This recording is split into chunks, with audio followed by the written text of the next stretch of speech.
Hello दोस्तों, राधे राधे। मैं माला प्रजापति हमारे यूट्यूब चैनल में सभी दर्शकों का स्वागत करती हूँ, अभिनंदन करती हूँ। आज मैं एक बहुत ही प्यारा देवी गीत लेकर आई हूँ। अगर आप सभी को अच्छा लगे तो प्लीज लाइक करना, कमेंट करना और मेरे चैनल को सब्सक्राइब करना। कावन फूलवा फूले मैया साझेवा सबेरे माहे, कावन फूलवा न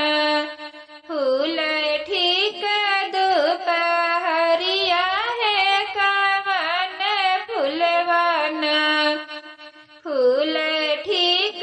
दोपहरिया है, कावन फूलवा न कावन फूलवा फूल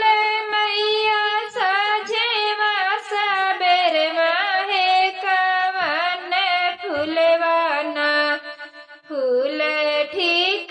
दोपहरिया है, कावन फूलवा न फूल ठीक दोपहरिया है, कावन फूलवा न अड़हुल फूलवा फूल मैया साझेवा सबेरे माहे, बेलिया फूलवा न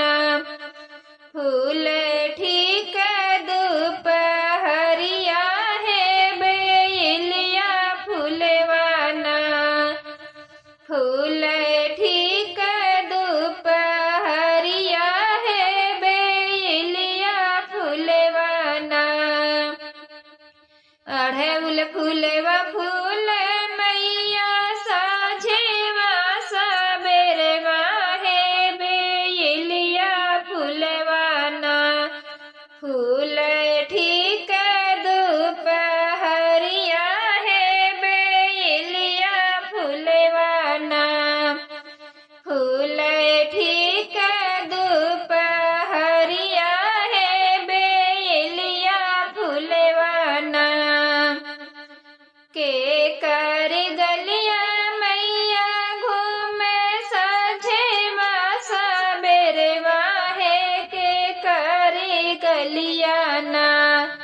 घूमे ठीक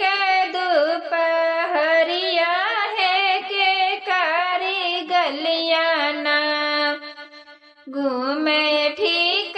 दोपहरिया है, के कर गलिया न धर्मी के गलिया घूमे मैया साझेवा सबेरे माहे, पापी गलिया न घूमे ठीक दोपहरिया है, पापी गलिया न घूमे ठीक दोपहरिया है, पापी गलिया न के कर नैया मैया पार लगावे है, के कर नैया न बोरे बीच माजे धरवा है, के कर नैया न बोरे बीच माजे धरवा है, के कर